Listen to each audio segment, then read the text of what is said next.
quote, "I don't understand it." I mean, I was with him every day. If he's not a first ballot Hall of Famer, let's just let Brady do it himself. Or not. I don't understand it. I mean, I was with him every day.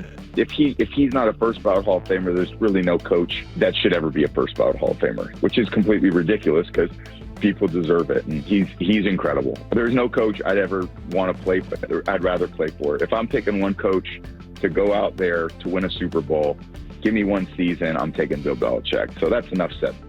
Thank you to Brock and Salk for that sound there. Brock Heward, of course, up there in Seattle. On Bill Belichick's Hall of Fame snub, Robert Kraft curiously chimed in as well. Whatever perceptions may exist about any personal differences between Bill and me, I strongly believe Bill Belichick's record and body of work speak for themselves. He is the greatest coach of all time. He is unequivocally deserves to be a unanimous first ballot Hall of Famer. And then there's the sound from Jimmy. Jimmy Johnson was very vocal on Twitter. Pat McAfee had him on his show yesterday. Take a listen. Every voter's going to say, I voted for him, which is bullshit. A bunch of them are lying. No one knows the history of the NFL more than Bill Belichick. And it just pissed me off that it wasn't a slam dunk, him going into the Hall of Fame. And, I thought it was going to be an automatic, so I chartered a jet. I was going to go up there. To hell with it, I'm not going this year. Jimmy! Yep. This can't be what this becomes. Speaking of private jet talk, Jimmy Johnson had a great 24 hours. Oh, Yeah, my gosh. that's what happens when you speak your mind. Yes, Adam, we start with you. It's been 24 hours plus. Everyone's chimed in. What are the ripple effects from this news that Belichick somehow, some way is not a first ballot Hall of Famer? Well, where do you start with it? I think yesterday the Hall of Fame came out with a statement that said it's going to review this incident and take action against voters if they feel like laws and bylaws were violated. Now, what are they referring to? This may not be that the Hall of Fame is upset that Bill Belichick, the greatest coach of all time, not only didn't get in, wasn't unanimous, not a first ballot Hall of Famer. It's that the confidentiality laws that surround the Hall of Fame have been breached. Nobody is supposed to know this. And yet it got out. Seth Wickersham reporting that Bill Belichick is not a first ballot Hall of Famer, which has created a firestorm of controversy, and rightfully so. So the Hall of Fame now is going to, or at least it says it's going to, review the procedures and take any action that is necessary. Then there's all the additional fallout that comes along. Before you get to that, so everyone who went out and then raised their hands online said, I voted for him, I voted for him, I voted for him, that's against what the Hall of Fame speaks to. No, right? I think. Or is it more the leaking to Van Natta and Seth? It's more like what went on in that room, allegedly, that people said that there were voters who felt like this was penance for Bill Belichick, for Spygate and Deflategate. And maybe that was or wasn't true. But the fact of the matter is, to me, from the surface, and I'm open to having any voter tell me anything otherwise, I believe this was as much about personal feelings as it was Spygate and Deflategate. Bill Belichick was not always warm and fuzzy with the media.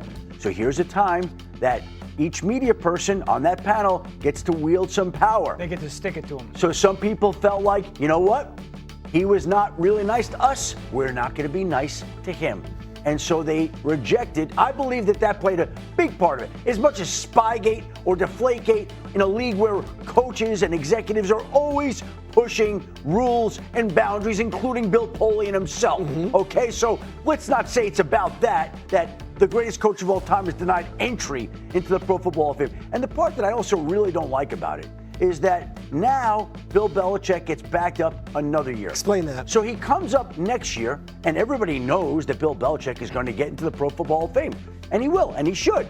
The problem is, now that means that somebody else that's been waiting, like Tom Coughlin or Mike Holmgren or Mike Shanahan, as they've been waiting, they have to wait another year. Why? There's only one coach per year. One coach per year. That's the rules. So he's right. So Shanahan, Holmgren was brought up. He has to wait, and it's because of a silly decision not to put him in. So somebody else just got pushed back another year, which is another reason that this is utterly ridiculous that he's not a first ballot Hall of Famer. Now we're going to make other people wait too. Now we're going to make this personal. Now it's going to be about self-important voters who take it upon themselves to hold their grudge to keep this guy out, which is absurd and impacts the lives of other people that pushes them down. But I asked you this yesterday, so I'm going to ask you it again because it still doesn't make sense to me. Then why can't the Hall of Fame rectify it? There's a reality. We can live in a world where everyone can take a step back and be like, the vote is the vote. The vote is the vote. But it's a new voting process. Fine, for next year, but you can't. Yes, you can. No, you can't. Yes, you can. They already Why voted not? it. Why? What's the Hall of Fame stand on if you're just going to rip up the rules when the one guy doesn't get in? What about? Because it's not one guy doesn't get in. Everybody that has a do that brain. With every election too. No, that's all in this but country? everyone that has a brain has the ability to take a step back and be like, no, there's not one. Do you think Belichick wants that now? Dan, there's no way they could rectify this, because that would be them admitting they were wrong. And if they admit they were wrong, they admit there's a flaw in the system. And if there's a flaw in the system, it's not perfect, and they can't live behind the veil of being like, oh, it's all anonymous media, all that.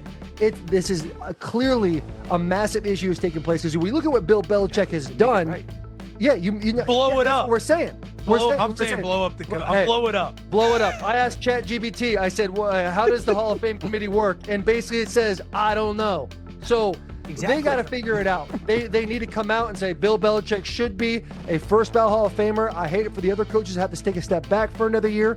But for people to admit they're wrong in this day and age is the hardest part of all of this, when it really just takes a few guys going, yeah, we messed up. Exactly. But there's the chance to make it right. There's the chance to adjust, and it's a new year of voting. It's a new process. Am I correct? Yeah, first year with this new rules. It's not a yes or no. It's a ranking system, all that. And it's silly to think that personal bias isn't going to impact that. They're human beings. There shouldn't be bad blood bias that impacts it. So I do think there's the opportunity for the Hall of Fame to take a step back and be like, there's not one person that can. But there's 11 people. But there's not at least. But at there's least not one person that can justify their response. That can justify it when it comes to the criteria.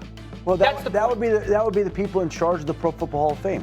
Exactly. So I haven't heard any one of them come out and say that we're thinking of reviewing these procedures right now and overturning them to allow Bill Belichick to become a first ballot Hall of Famer when there were at least 11 people that said this isn't happening. The reason why they can't do that, because even in that moment, in this, where we're all aligned that Bill Belichick should be a first ballot Hall of Famer, it opens the door for more bias down the line for you to make decisions about what you want, whoever that committee is. And that's the problem with this vote, is because you've now watered down what it means to be a Pro Football Hall of Famer. You did it with T.O. the same way. The numbers point to it absolutely unequivocally that that's a first ballot Hall of Fame receiver. But personal bias, vendettas, and gatekeeping. Right. And that's not football. Football is the football results speak for themselves. Pure meritocracy. If you think you're tough, line it up, Dan, and we'll see that outcome. And we know what it's going to be. Right. But you either win or you lose. You either make the tackle, you don't. You make the throw or you don't. You get the first down or you don't. Bill Belichick did that at an extremely high clip. But here's my point there with is no Belichick. gray area. I'll go back